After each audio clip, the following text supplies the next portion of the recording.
Welcome to the Podunk Polymath, a podcast dedicated to the sentiments of a secular, sarcastic, screwed-up Southernist JW and skeptic. I'm your host, Chris. Come on in. This is episode 53 of the Podunk Polymath podcast. Thanks again for joining me. It's been 2 weeks. I know I'm a bad person, but I was on vacation, and both of those weekends, well, part of both of those weekends were taken up by that. So that's usually when I do stuff, and I don't have free time during the week. And I'm kind of doing this. This is unusual for me to do this now, but I need to get something out this week, before this weekend, because I'm going to Kentucky Free Thought Convention, which is in Louisville, and it is Saturday, and the keynote speaker, Seth Andrews, Mandisa Thomas is going to be there, and I think Matt Dillahunty and a couple other people.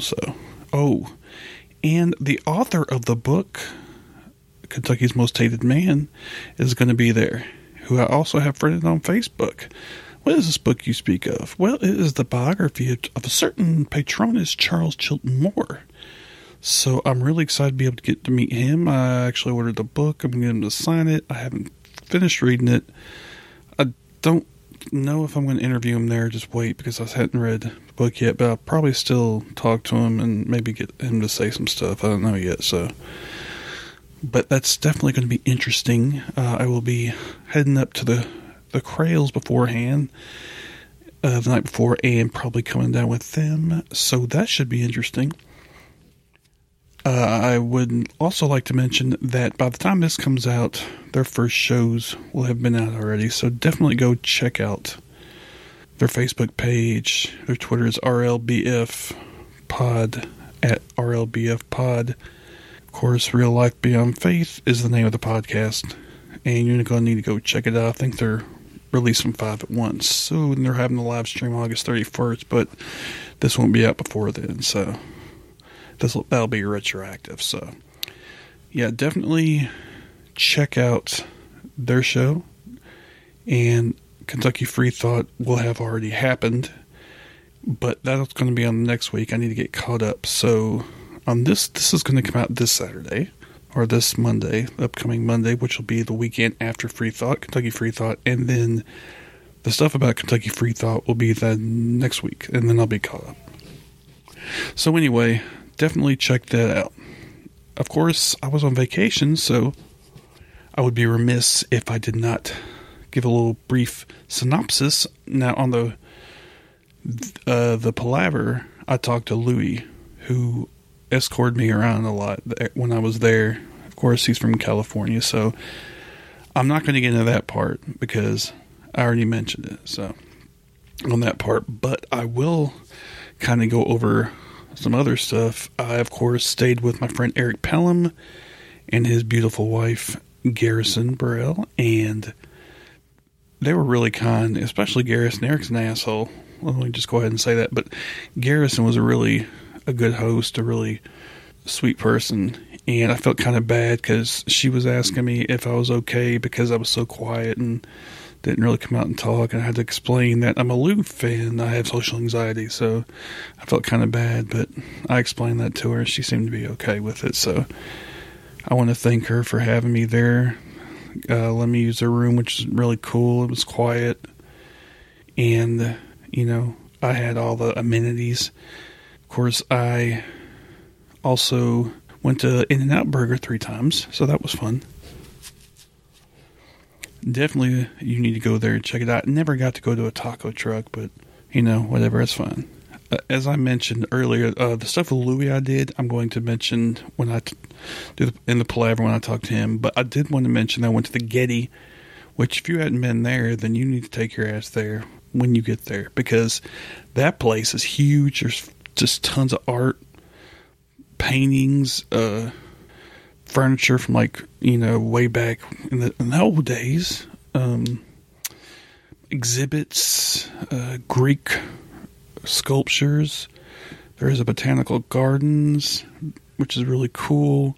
Lots of cool views. It's on top of a hill, so you can see the entire city of Los Angeles, which is just great and great for pictures. And it's just the building itself is really neat. It's just huge. So it takes like, you need to just plan the whole day around it, which is what I did. I Ubered down there, which I Ubered like 3 times, which I've done it once before. So it's pretty interesting. You really can't get around in public transit there too much, because it's just not, it's not very unified. I mean, it's not very user friendly. So, but anyway, if you ever have the opportunity to check out the Getty, because that place is just like huge. It's beautiful. It's got all kinds of cool stuff. And those gardens are really, I mean, it's very relaxing. Of course, the other stuff, as I said, is going to be in the palaver. But that was the one main thing I did that did not involve Louis. Yeah, pretty much the only thing I did like by myself. But that was fun. Couple of things that I wanted to hit on. LA is hot. There's no clouds. There's no like shade. So even though the weather is decent, and it was a little hot there for that time of year, I think, really. But yeah, it was, if you're walking around with no shade, it's pretty fucking hot. And I thought I was going to have a fucking heat stroke a couple of times. So that's just me being whiny as usual. But, you know, that's how I do. So, but overall, I really enjoyed the trip. The flights over and back were cool. Like 4 hours, which is about the length I can handle. Oh my God, just sitting there for that long. I got to give a shout out to Mark Demumbrian, who is a local atheist guy. I talked to him on Facebook. He's a Facebook friend, but I finally got to meet him at ReasonCon, and he gave me some drinking tickets. He gave me 4, so I used 2 on the way out and 2 on the way back. Of course, it's not enough to get fucked up or anything, but it was nice to have a drink or 2, you know. So I want to thank him for that. As far as, like I said, the trip itself, it was uneventful. Got through TSA easily both times. Well, I had my CPAP, and the first time I went through, they all patted it down to make sure it didn't have like explosives, I guess, in it. But the second time, they just passed me through. So I guess in LA, they just don't give a fuck. I don't know. So yeah, those are the main things that weren't involved in the other, as I said, for the 3rd time probably. That's going to be covered in the palaver. Yeah, I don't really, overall, it's just, the things I took away was it's just very, sprawled out as fuck. Very sprawled out.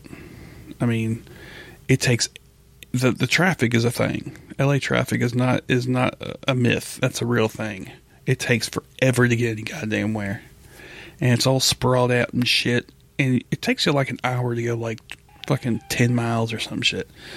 So it's fucking ridiculous. But anyway, yeah, that's a thing. I did want to mention I got to see Hina Data Boy when I was out there. Of course, you remember them from the episode on polyamory. So I'm probably going to have them back on for something else separately. But yeah, that was fun. I got to hang out with them and Danny, their husband. So that was cool. Lots of cats. Love cats. Got to drink a beer. Got to watch some Batman anime series, which was interesting, actually. So, yeah, that was fun. I can't really think of anything else off the top of my head. I think I pretty much covered it. But again, the thanks goes to Eric Pelham for, in all seriousness, I really appreciate he hadn't seen me in like 20 years. And he was willing to put me up. And I thought that was really cool. Of course, Garrison as well. And he picked me up from the airport and took me to the airport again. So it's good to hang out with him, catch up on old times. You know, he's still kind of a gregarious prick, but you know, hey, nobody's perfect.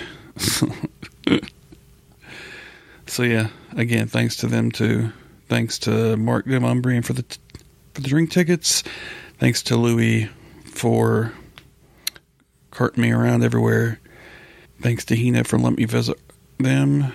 And thanks to LA for not getting hot until after I left, because it went to 107 degrees like a couple days after I left.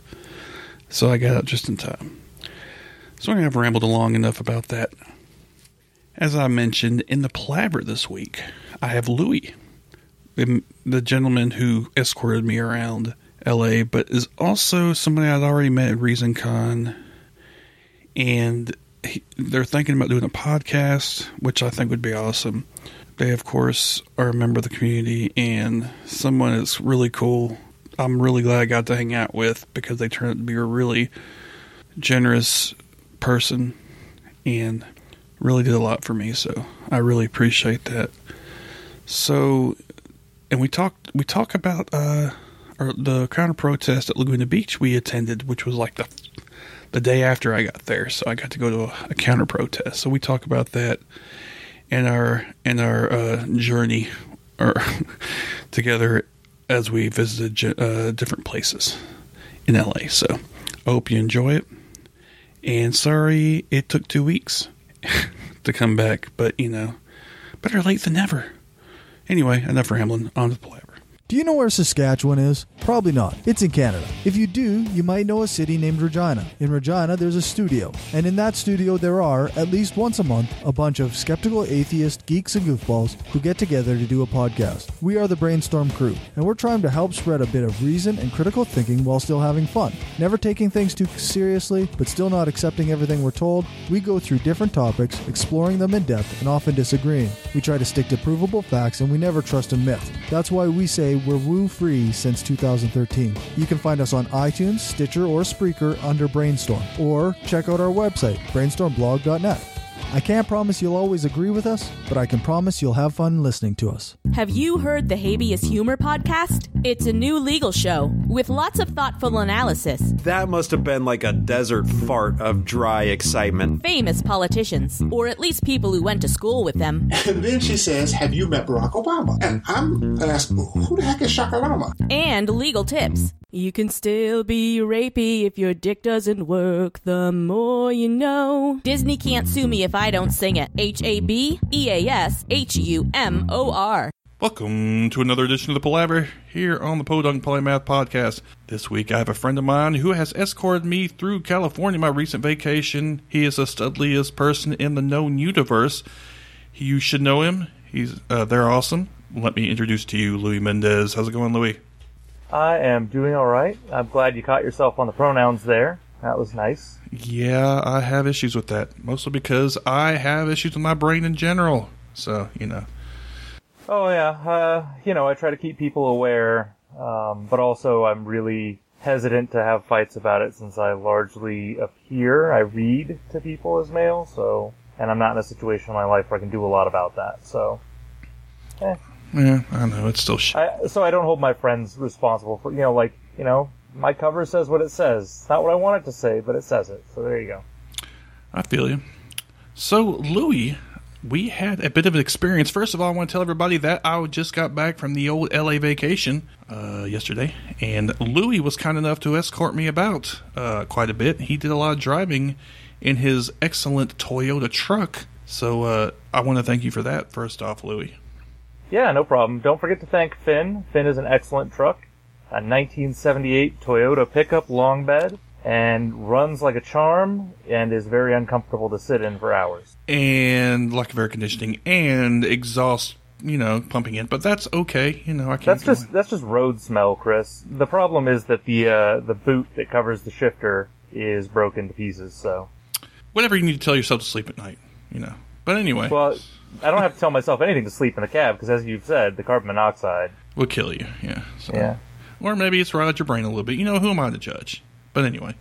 So, Louis, on our travels, one of the things we met with, actually, you didn't take me to this. I went with my friend Eric, who I will thank in the pre-ramble. But I should mention that we met up at the Laguna Beach area. I've never been there. And there was a bit of a protest. Well, I guess you could say a counter-protest. It was a counter-protest, yes. So, to your best of your knowledge, what was the kind of the content of the main protest? And then what was the counter-protest about? All right, so the main protest was an America First rally, organized by a man whose name I'm not going to be able to get right on my first shot, so I'm not going to bother. You can look it up, but it was the America First rally in Laguna Beach. I don't know why you'd want to look it up. What they had to say was largely just anti-immigrant. They were protesting the impact of crimes by immigrants, primarily. having spoken with some other people on scene who are a little bit more aware of the actual individuals involved, it is my understanding that the leader of this particular protest, the America First rally, himself, a Latino, or that's how he would identify. I mean, he's of Mexican heritage and is yet somehow a skinhead. Yeah, how does that work?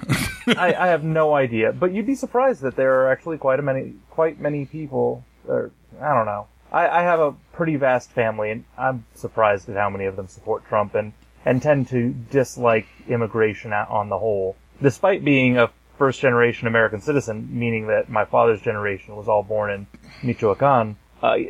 You know, I don't know. I don't know how they get there, where all of them are naturalized citizens, and yet, and maybe that's it. Maybe it's the model minority thing, and maybe it is for the counter-protester as well. So. First, you said Michoacan. Is that what you said? Michoacan. I might mangle it because I haven't spoken Spanish fluently since I was like 6. I mean, as fluently as a 6-year-old, so. Well, it's a state of Mexico, right? That was here in California. Oh, sorry. Well, no, at 6 I would have been somewhere else, but someplace English speaking. So I got educated into English. Well, I mean, I guess. What you said, Michoacan. Where is that at? Michoacan is a state in Mexico. Okay, that's what. Yeah, okay. that's it. Yeah, sorry about that. And I went off on a tangent there. I lost the question. Where are we at? I was just trying to figure out what the protest is about. And you just explained it was this Hispanic gentleman, and I use that word loosely, who organized it. And from what I could understand, and again, I don't remember his name, and I don't know if anybody else would care to. Johnny Benitez, I think, is the name he goes by. Yeah, although that's not his actual name. Yeah, you're right. I forgot. So, from my understanding and from what my friend Eric, who hosted me in my LA trip, said that he has basically been in a lot of different, seemingly polar opposite protests about certain things, and apparently it looks like he just likes to get attention. Now, I don't know if that's true or not, and I don't know what his goal was with this, to be quite honest with you. But I don't know either. I did speak with a reporter from LA Opinion, which I'm going to mangle as well. It's a Spanish language newspaper here, and he had said that his reporting had focused on Johnny Benitez's open claims of support for people like Pinochet in Venezuela. I forget where Pinochet is from. Chile. Sorry. Like I said, I used to speak Spanish, and then I went away. Anyway, so I used to be able to do the actual pronunciation of things. Now I'm super white. You're fine. So anyway, they set it up for this purpose, and we walked down there. When we first got down there, we met up down there, and now let's talk a little bit about the counter-protest and how that was set up.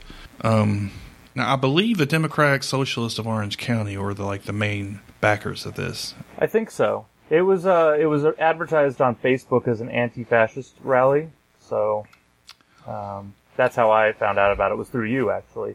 Yeah, that's the way. First of all, I heard about it. Well, Eric shared it, and he pretty much told me, "You're going to this." I said, "Okay."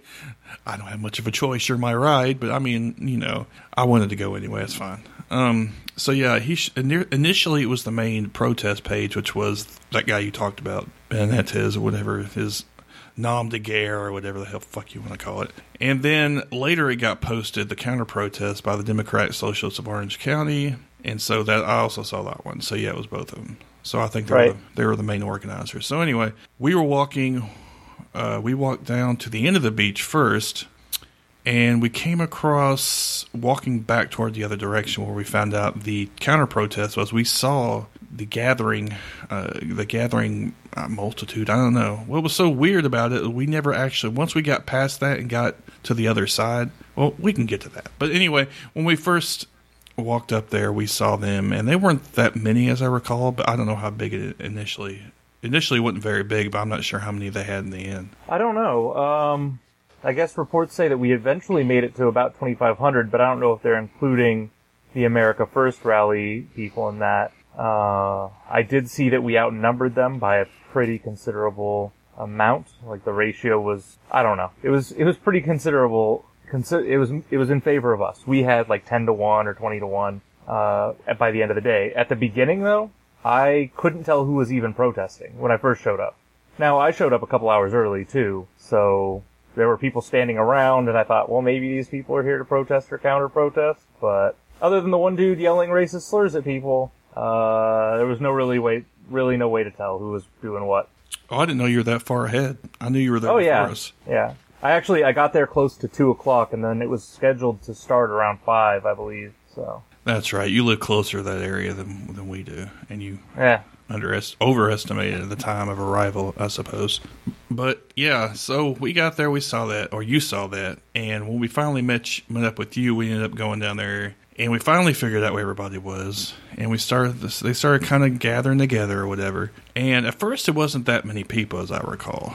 It started kind of trickling in a little bit. Yeah. And then this thing started picking up a little bit. People were bringing signs. Now, I would be remiss, not that he needs even more attention, but but I have to do it. He let me stay there, so I have to at least give him a shout out, right? Right. So my friend Eric Pelham was there, and he's never done a protest. He in the past generally has been on the side where he punches people. Let's just say that. He's a bit reformed, I'm not going to say, but he still enjoys it on occasion. He does Brazilian jiu-jitsu training, so But anyway, I thought he was cool the whole time, so there's no problems there. He's a cool guy. Not to say he's not. But apparently he thought it'd be clever because somebody has some cardboard, and he chose a pink cardboard sign, or a piece of cardboard, whatever the fuck you call it, poster board, and he wrote...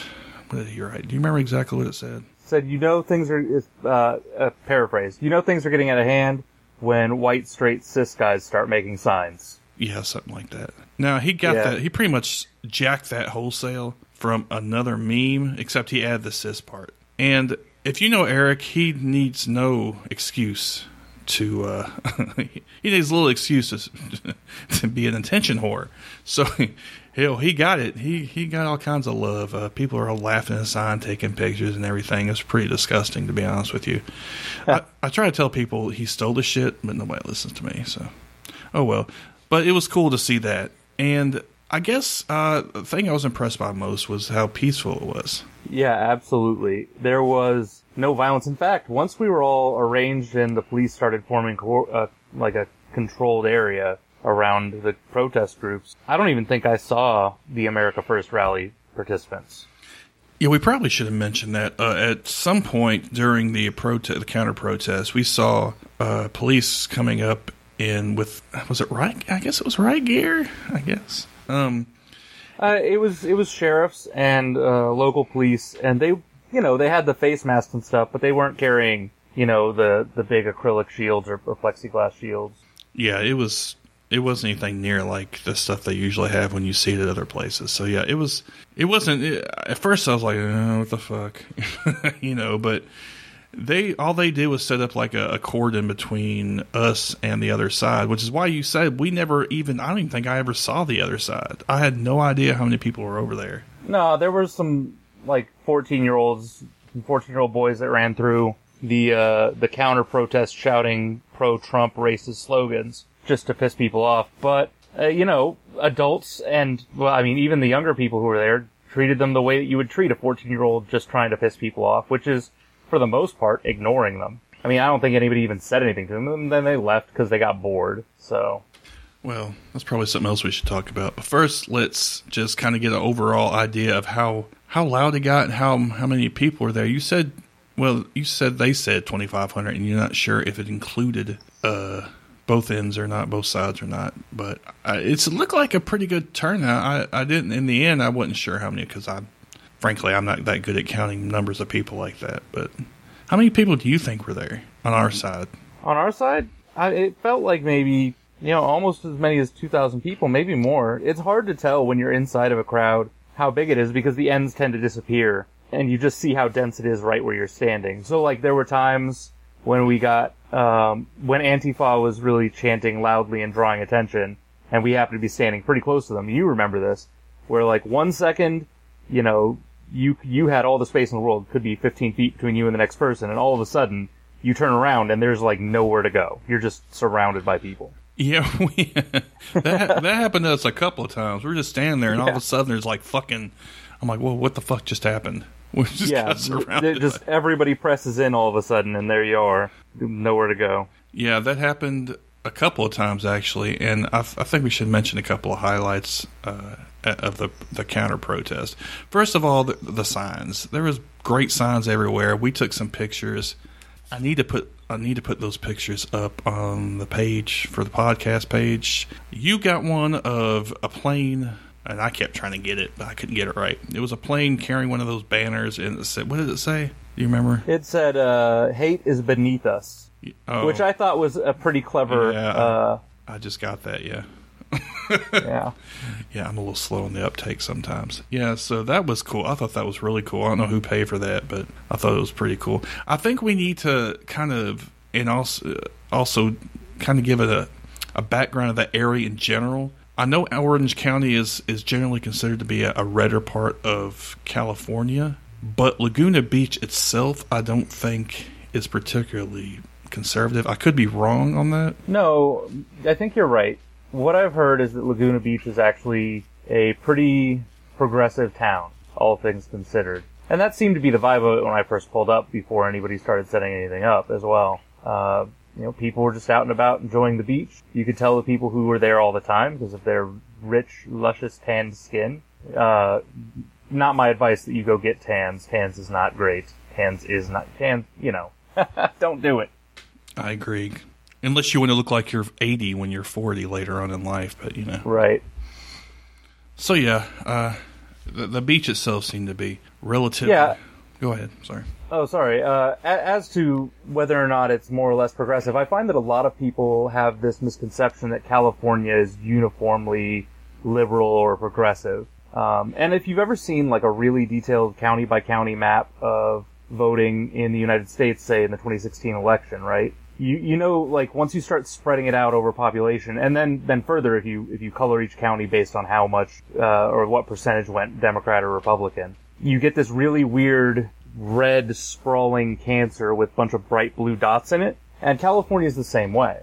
So a lot of the major population centers are very liberal because there's big business there, and it's in the interest of big business to be as diverse as possible and appeal to a lot of people. But once you get it out into the farmland or any of the rural areas, which we have plenty of in California, it's just as bad as anywhere else. Or like I told Chris, the town that I'm living in now is actually a place where the KKK had a presence. Right up till I got, aware of what the KKK was. I guess they don't have much of a presence here now, but they used to. So. Yeah. So...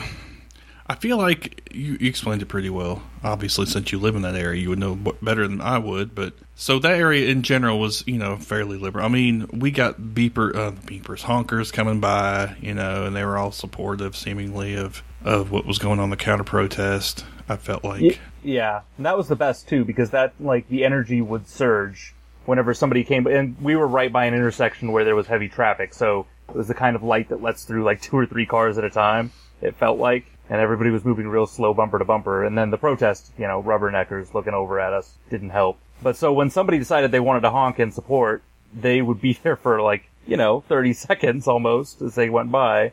And the whole crowd would just cheer along with them. So that was really enjoyable. Those were the highlight moments for me. Yeah, there was one douche nozzle, I think, that was being a dick about it. And yeah. Yeah, I remember that black truck, I think. And of course, he was a scrub.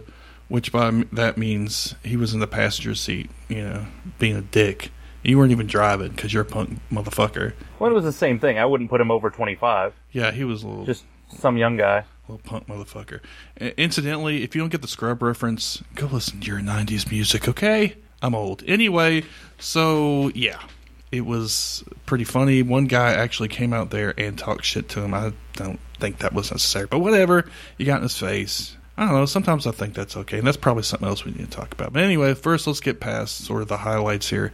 Also, I actually interviewed one of the organizers with the Democratic Socialist Orange County. Unfortunately, my dumbass decides to accidentally erase my phone, and I lost it. It was 10 minutes, so that's kind of sucked, but that's okay. I I mean, she was telling me pretty much what we already knew anyway. They were there to kind of protest the whole thing with the Trump being a dick, and he, he's a racist and he's a misogynist. We need to stand up against him, and we can't let these people be out there uncontested and all that kind of stuff. So it's basically the usual stuff. But yeah, I was really impressed with the turnout. I was impressed with the signs. The whole energy behind it to me is what really impressed me. I think it gave me a feeling of like unity and shit. I mean, that's kind of corny, I guess, but it felt like there was a lot of people wanting to just shout these motherfuckers down, and that felt great. I mean, corny or not, the sense of community, having unity with your fellow human beings is what works to keep people fighting towards a common goal. At the end of the day, that's actually, sadly, one of the things that works on either side of the equation. So even for those who are, like extreme Trump supporters or, obvious white nationalists or declared KKK members, the way that they build their numbers, the way that they recruit, and the way they keep people going is through things like barbecues or concerts or, things that bring that community, like, rush of emotion. And I feel like, especially as skeptics, we're really quick to dismiss the warm, fuzzy, fluffy stuff that can't be easily measured. But it has a great deal of importance. So if you out there, listener, happen to find yourself at a protest and feel those great fuzzy feelings of being part of something big, enjoy it. That's a good thing. It's useful. That's useful. I agree. And again, there's a bit of... We'll get into that in a minute, but I want to talk about that a little bit. But again, I wanted to kind of nail down some of the things we saw. One of the things that somehow surrounded us, like we were speaking about earlier, was a priest. Was he a priest? He was a pastor. That's what it was. A pastor, I guess. I don't even know. Baptist. Could have been a reverend. I don't know what denomination they were. Yeah, I don't know who it was, but a pastor, and he just started preaching and doing the chants and shit, and that was pretty powerful. And then he had like a Native American, I guess shaman, maybe. I don't know. I don't know the term. I'm assuming maybe a chief. I don't know exactly. Something, I represent what? That's not right. I don't know. I really, honestly, I don't know that much about First Nations people's customs or religions. So yeah, I just kind of recognize that, and then I'll ask somebody if I have the opportunity. You're right. I didn't know how to put it, but y'all get what I'm saying. I mean, not trying to be disrespectful or anything. No, in fact, you're being appreciative. Yeah, basically. Just clumsily, that's all. Well, yeah, clumsily, as white people will do. But let's see, there was a couple other people that were speaking. There was a community leader, Hispanic community leader, I believe. I don't know. We got separated. Eventually, we kind of wandered off, I think, because we were like, well, this is me. I was like, oh, look, we're surrounded by a fuck ton of people. I kind of don't want to be surrounded by a fuck ton of people because I get kind of uncomfortable sometimes when that happens because, I'm like that. Social anxiety is a wonderful thing. So we wandered out of that. Go ahead. I'm sorry. No, go ahead. Sorry. I had nothing. Oh, okay. So we wandered out of that. There was a drum circle. I forgot about that. So somebody had started some kind of drum circle or whatever, which was pretty cool. And they were going on town, on bongos and shit. I mean, yeah, who let the hippies in? But sorry, I shouldn't be such an asshole, but it was cool. I mean, I liked it. I wasn't too crazy about people burning sage. What the fuck is up with that anyway?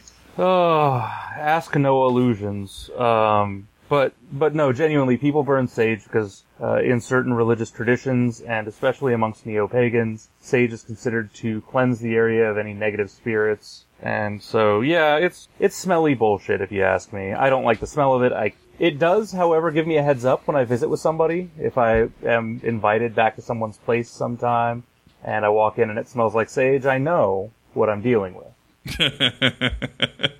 Exactly. Because I have never met anybody who's just like, no, I just burn sage because it smells good. Because it doesn't smell good.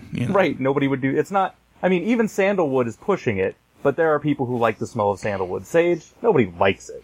Yeah. So that was... I mean, it was an experience regardless, because I had never experienced anything like that. I mean, I'd seen drum circles on occasion, but some of this stuff was just full on... like at a Fish concert or some shit like that. But anyway. Yeah, well... That's fine. It's whatever. Right. I don't really... Like, we weren't there, despite some of the things I saw on Twitter previous to the event. Nobody was there to have a physical altercation. And so at the end of the day, all that we were really doing was trying to be as visible as possible. And so even though for a portion of time I didn't have a sign, for a portion of time even Eric didn't have a sign or you didn't have a sign, but we were still another body holding space there so that when the news crews came by and tried to make a crowd size estimate, or when, people drove by on the street, they would see that there's a disproportionate amount of support for this idea as opposed to, that racist idea down the road. Yeah, I definitely think that was important. And I forgot about the signs we had.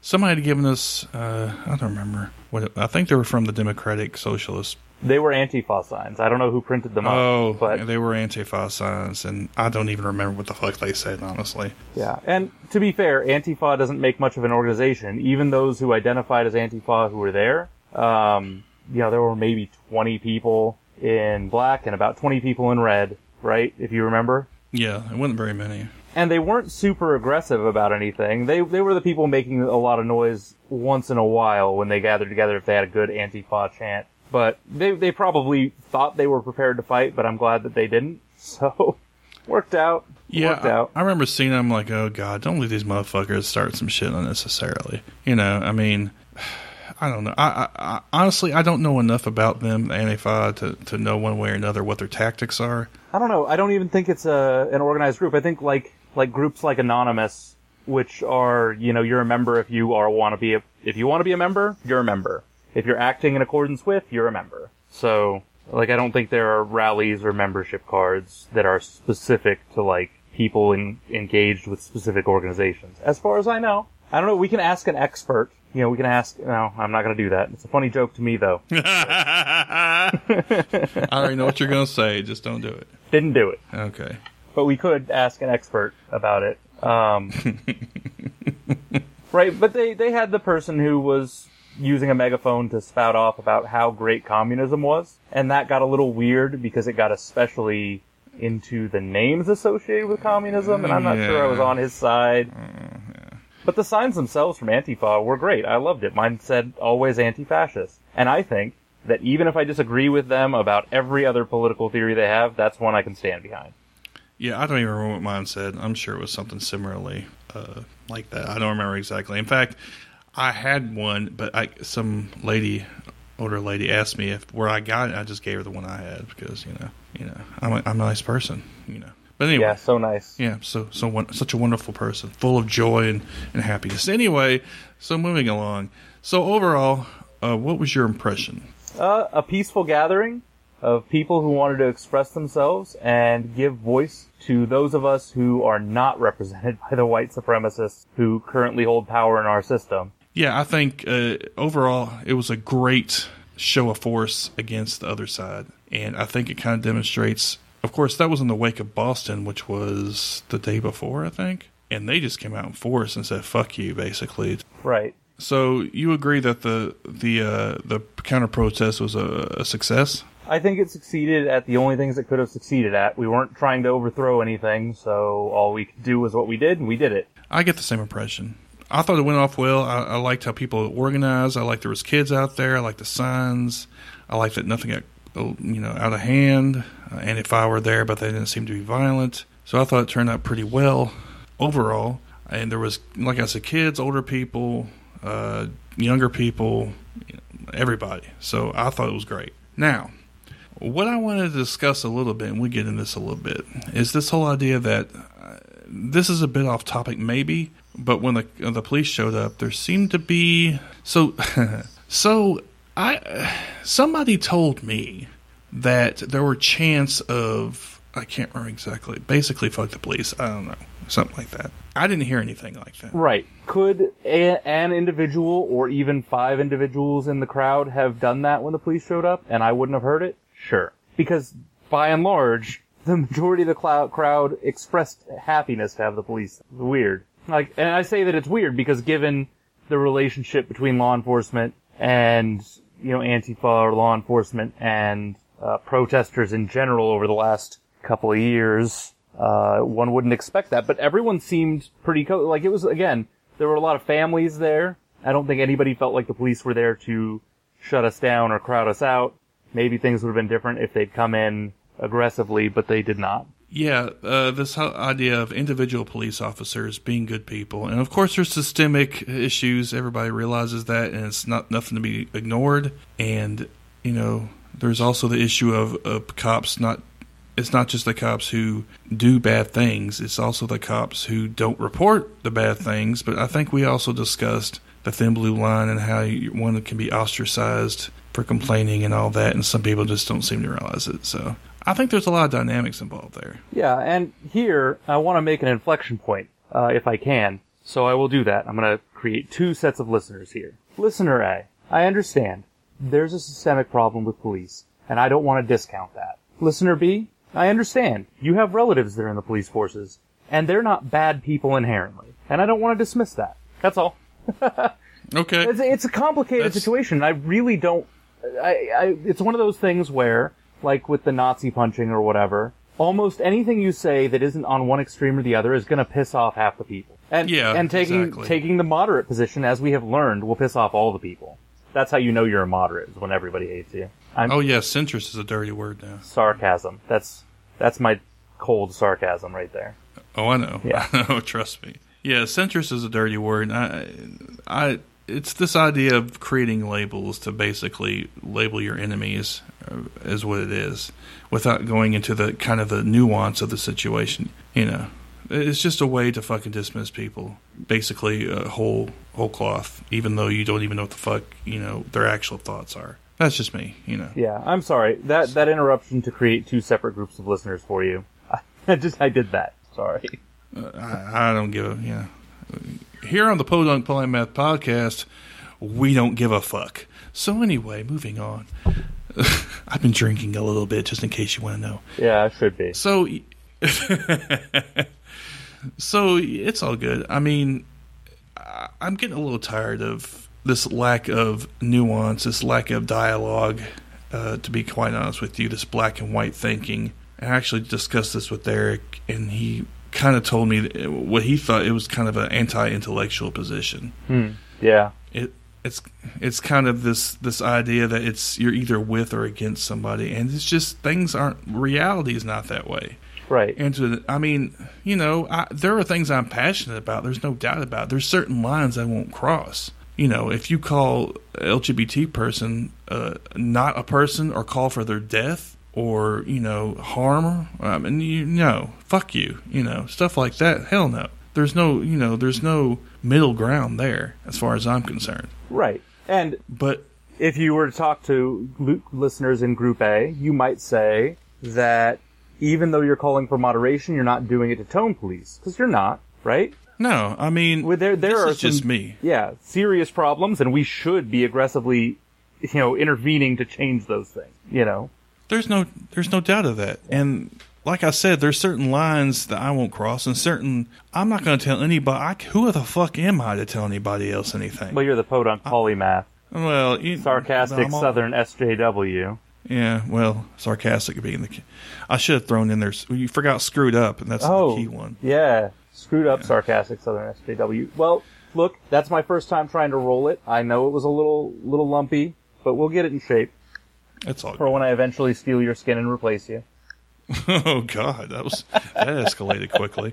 Yeah, but no, it's fine. I mean, yeah, I'm a cis white guy, right? Cis hetero white guy, and ultimately, what I say is not going to have a whole lot of. I mean, I may be able to convince other white people, maybe, but when it comes right down to it, I'm going to shut the fuck up when it comes to people who actually need to speak up. Oh yeah, like LGBT folk, women, and people of color, etc. People who are actually being affected by this sort of thing. And, I think that's most important of all. What do you think? I don't know. You don't think that a couple of white folks should get together on air to tell all the other white folks how the people of color should handle themselves? Are you saying you think that's a bad idea?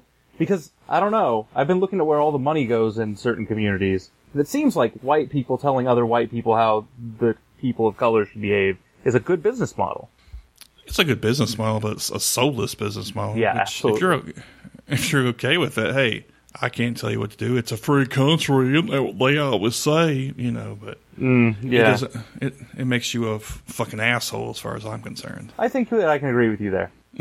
So I just wanted to kind of get that out of the way as far as the police officers. I also wanted to kind of touch on the efficacy. There seems to be some debate on whether, and well, this, a couple of people I know have felt this way, that peaceful protests are all fine and good, but sometimes you got to get out there and just bust some heads. Now, I'm not saying I may be setting up a straw man a little bit, because I don't want to say that everybody's like that, but there's certainly a side that would go that way. You know what I mean? And Antifa has been painted that way, and certainly they have engaged in some tactics that may or may not be questionable by some people. And again, I think this is a situation that needs to be looked at from a nuanced point of view, because again, if you're against Antifa, you're a fucking Nazi sympathizer. If you're for Antifa, you're into violence no matter the cost. So it's one of those things. Right. Here's the thing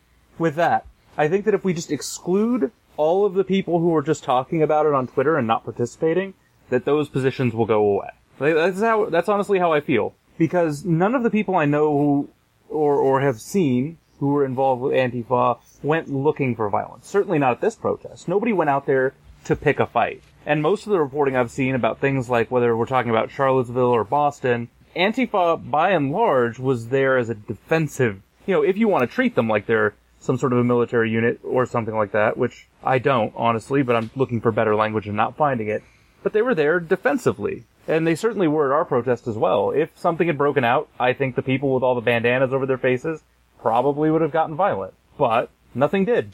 And they weren't trying to start it. So you can be part of Antifa and not be about violence at any cost. On balance, you can criticize the position, violence at any cost, without being a Nazi. No, you can't. What are you talking about? What? What are you talking about? No, you can't. No, and that's what I'm saying, is that those two positions that seem to argue all the time on Twitter, neither of them is Antifa, neither of them is fighting against Antifa.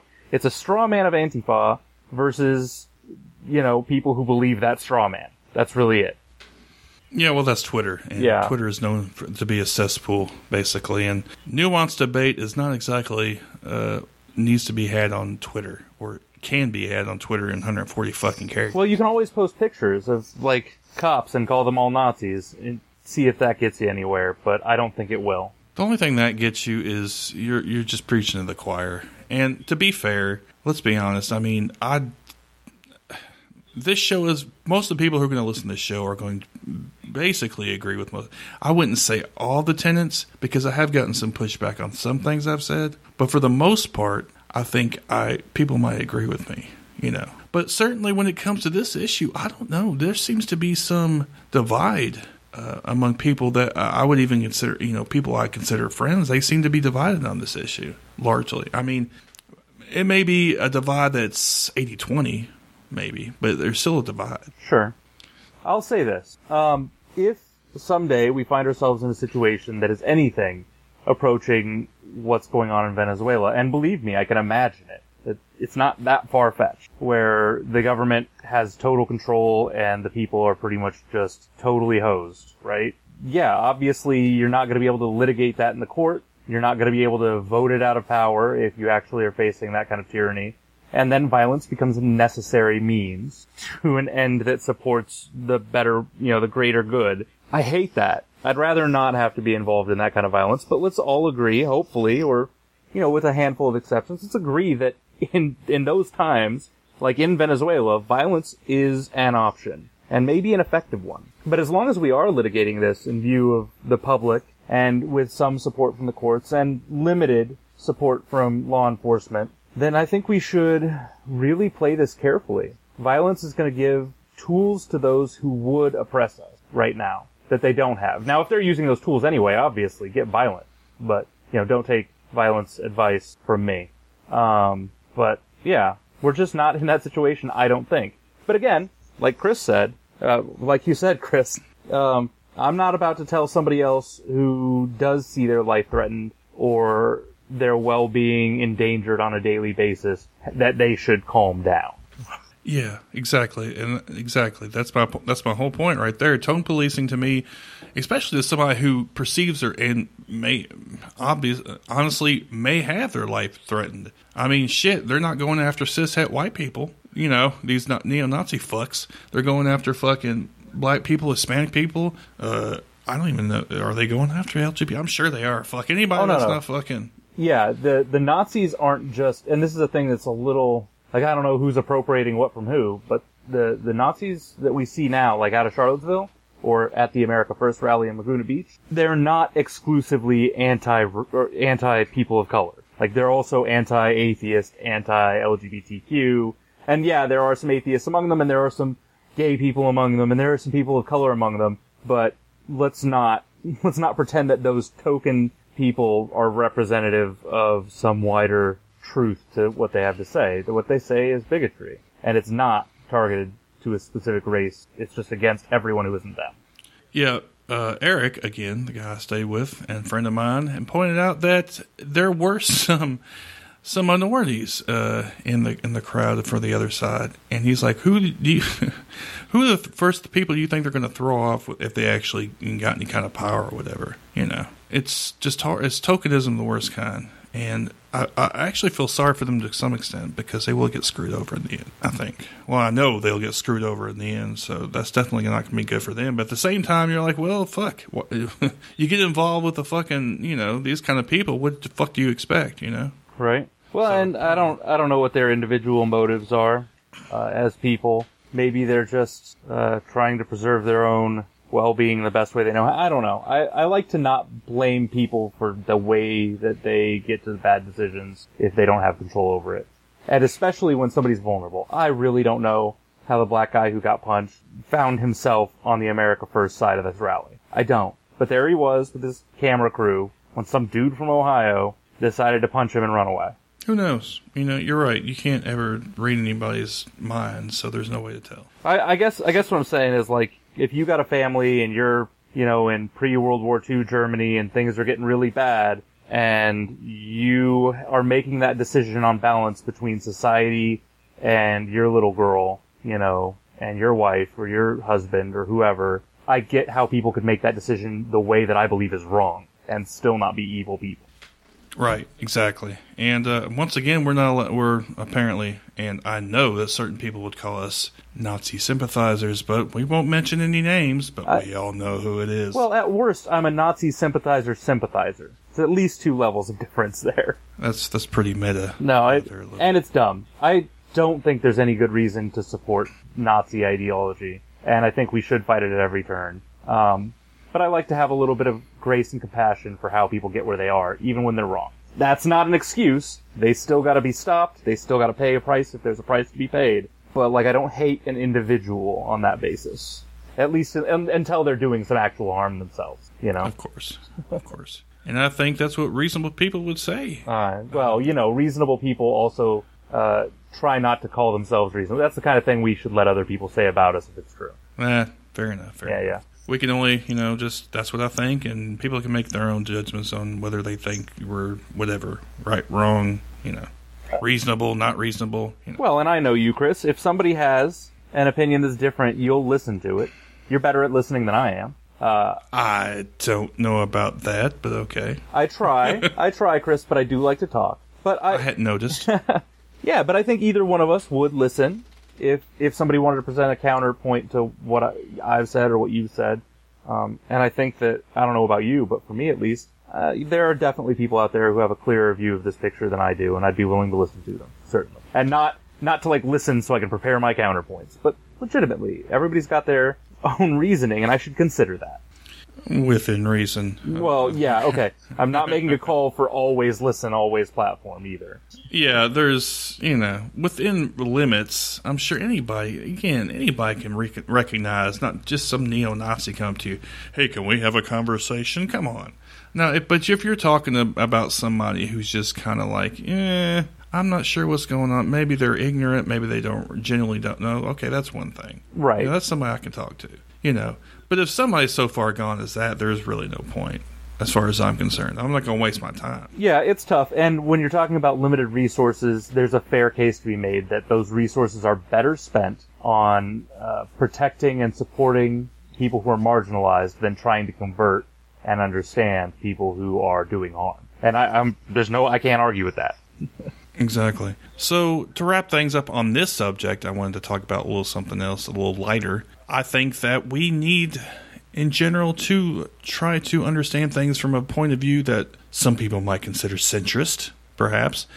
I don't think it's centrist to necessarily, I'm not saying kowtow to anybody's demands from the other side or anything. I don't think it's a problem to listen. What does it hurt to listen if it seems the person will be willing to actually have a conversation? Yeah. So let's not listen to the people on the far extreme of the other side, but at least within our own group, as it were, our own movement, in air quotes, let's listen to each other. Even when we think we're wrong, let's be honest and not start calling each other Nazis until we're doing some Nazi stuff. Exactamundo. You hit the nail right on the head there, Louis. So I wanted to discuss a little bit towards the end here about your role as chauffeur to the Podunk Polymath in Los Angeles.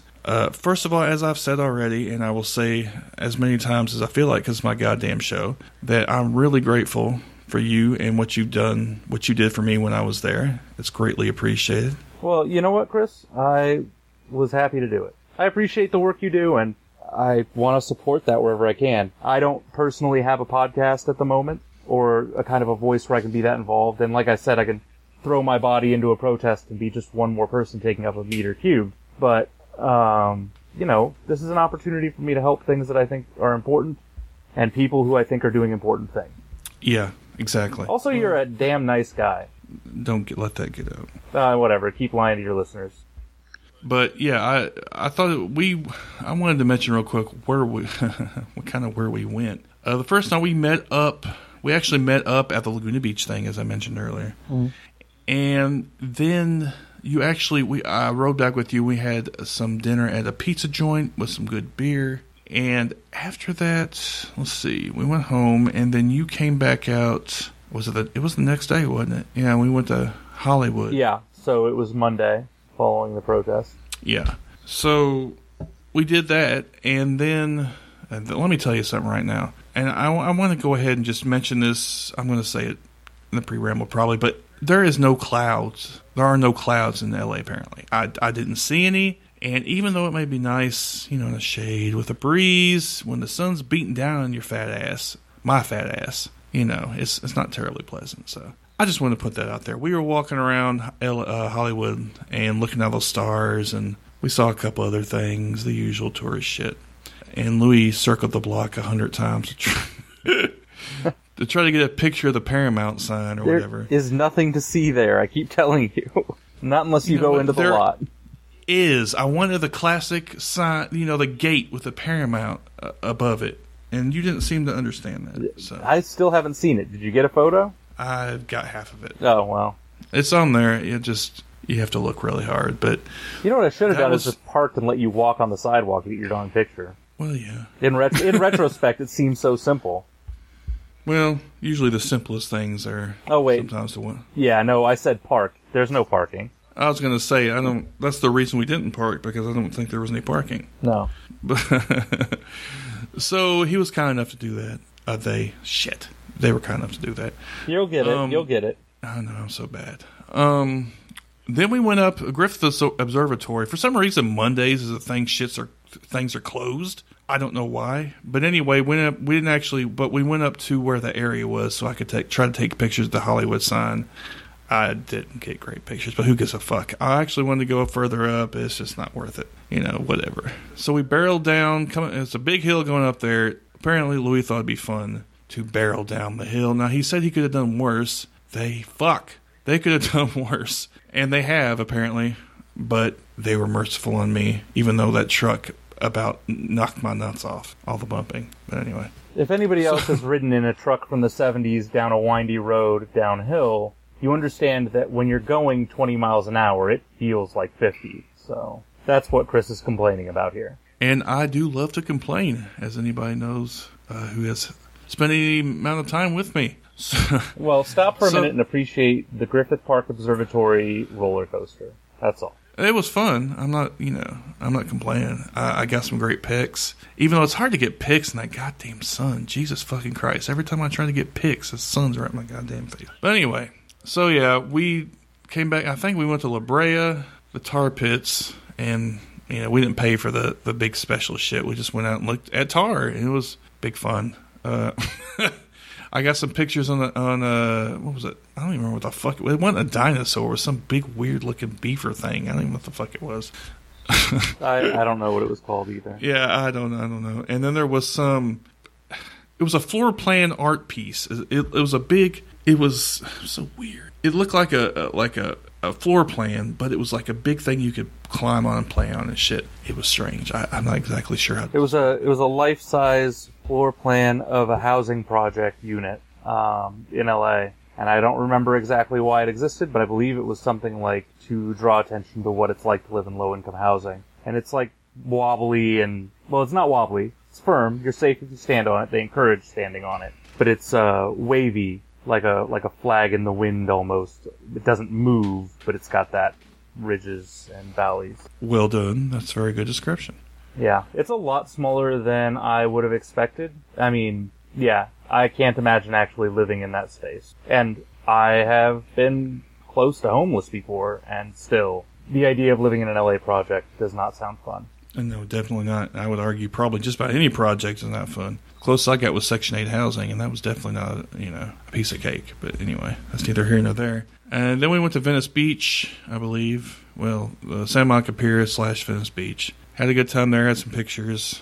And then we went to the, whatever it's called, Promenade? I don't know what the fuck it's called. We went by Muscle Beach, which is part of Venice Beach, and eventually through the Venice Beach shopping area. I don't know what it's called either. And Louis was looking for a bar that they remembered at some point, and they couldn't find it, so I did a little Google search and found it in 5 seconds. So that's all I'm going to say about that part. Anyway, so we went to this place, we had some drinks, and I got a little tipsy, which is putting it mildly, and may or may not have put some unadvisable things on Twitter and gotten blocked by a certain person. But that's neither here nor there. I thought it was big fun. Some people may not as much think that, but I'll leave that to you. I felt like it was good fun after the fact, Chris, although at the time I was advising against it. Well, of course you were. You're the voice of reason. Oh. You're the angel on my shoulder. Oh my goodness, such responsibility. Much concern. Exactly. So that was fun. Then, let's see. You came back out again to take me to, I can't even think. Little Tokyo. That's right. Oh, no, first it was a Natural History Museum in LA County, where the fuck it is. Which was really cool, actually. I really enjoyed walking through there.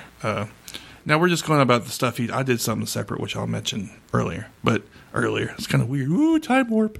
But yeah, we went through there. A lot of dinosaurs, a lot of cool stuff to look at. Megamouths, something called a cryptid, zoolot.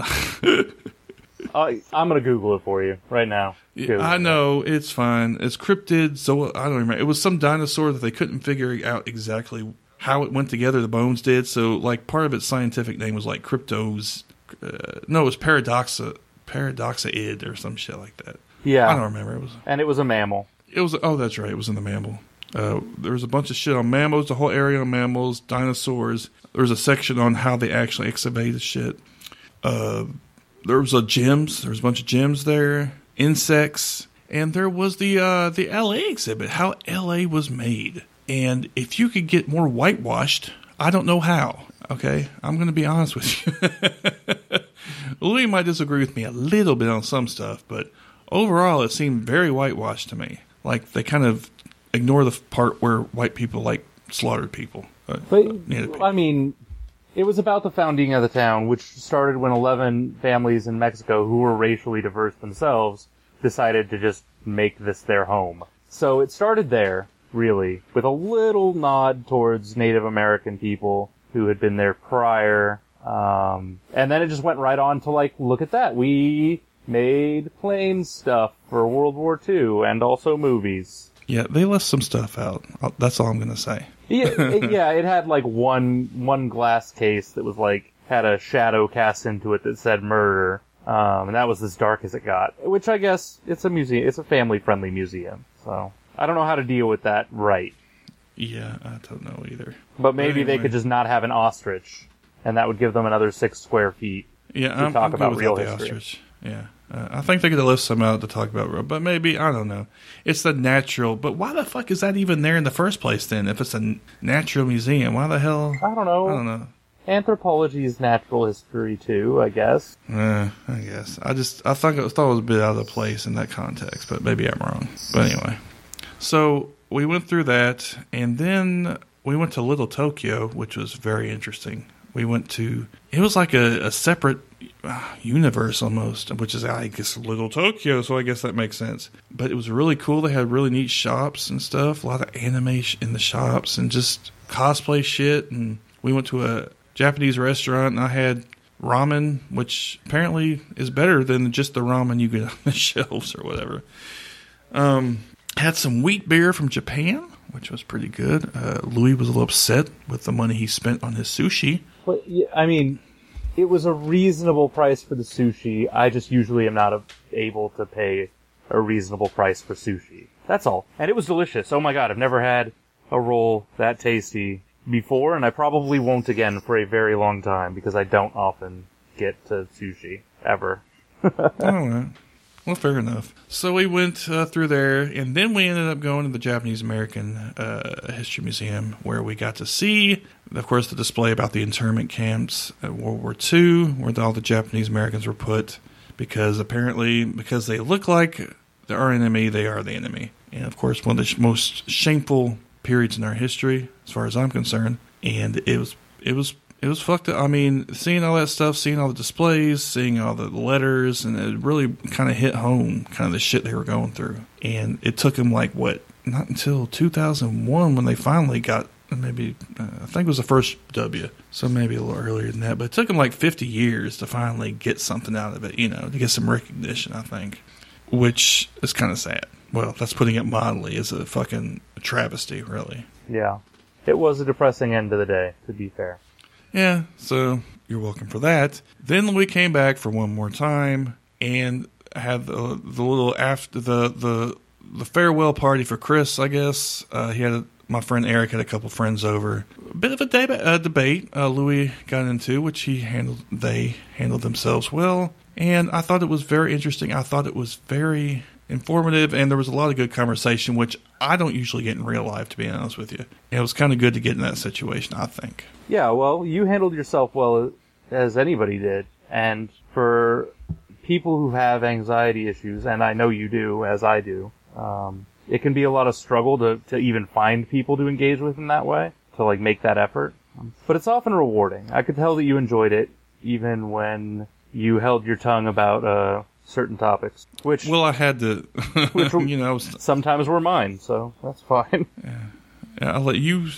You really let loose a little bit. I thought you explained your points well, though, and I really appreciate the way you kind of stood up for some of that stuff you believed in, to be honest with you. Yeah, I've been spending some time re-evaluating my positions on those things, and I'll come back to it. I don't like to put something away. I don't have positions as just static weapons in a museum that I occasionally whip out to beat somebody up with, and then put it back right the way as it was. There's no purpose in doing that if you want to grow as a person. So I've got some changes I may make to what I think, and we'll revisit. Yep, everybody should constantly be doing self-reevaluation, or at least that's what I think.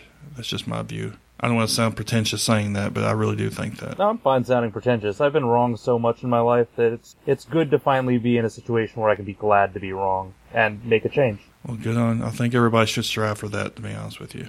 And I hope our listeners will try to, too. Or not. It's on you. You do you, as they say. So anyway, Louis, I wanted to thank you for coming on. And again, I wanted to thank you for everything you did when I was in California. You were really a lifesaver in many situations, and you proved yourself to be a great guy and an awesome friend. Thank you, Chris. Happy to help. All right, Louis. Well, I also want to mention real quick that Louis is thinking about, well, he's going to do a fucking podcast whether he likes it or not. And I want everybody to encourage Louis to start this fucking podcast. Now, he's been on the Invisible Friends show, Imaginary, I don't know what the fuck he's called iFriends. nowadays. They just call it iFriends now. And he's handles himself well. Fuck me. They have handled themselves well on the show. And see, what I need to do is wear more skirts. That'll help. I don't know. Maybe I just need to not be a fucking dumbass. Maybe that would help. But anyway, yeah, you have done well, and you've done well here, actually, I think. So I think we would benefit as a community for you doing a show, to be honest with you. Well, thank you. That's a vote of confidence that I will keep in mind as I work on it. All right. Good. You better. But anyway, all right, Lee. Well, again, thanks for everything, and I'll probably, undoubtedly talk to you later. Absolutely, Chris. You'll hear from me again soon. Everyone else, thank you for listening to me, and have a good day. Take it easy. Yeah.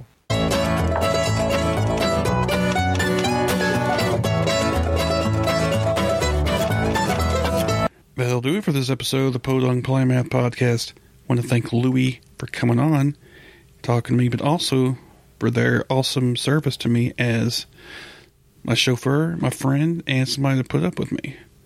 So, and that's not an easy job. Ask anybody who's hung around me for any length of time. So, all the love, all the thanks. So, thanks, Louis. Of course, if you want to check out the show, you can go to thepodunkpolymath.com. Of course, music is by ..dash, which their music can be found at cdbaby.com/cd/..dash. The new and improved logo is by Jeff Prebig Jr. You can find him on Twitter at Pitt Atheist, Pitt Atheist. Facebook, of course. I'm at Podunk Polymath, as well as Twitter, YouTube, and Google+. If you want to email the show, it's podunk.polymath@gmail.com.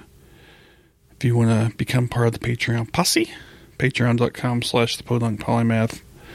The call-in phone number is 615-378-POPO, 7676.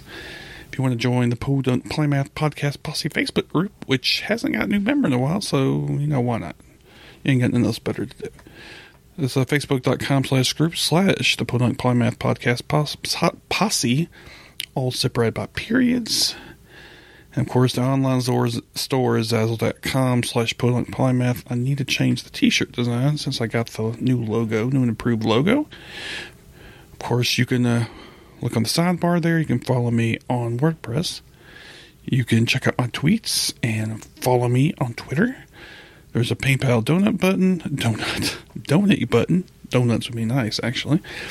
You can subscribe on RSS, Google Play, iTunes, and Stitcher.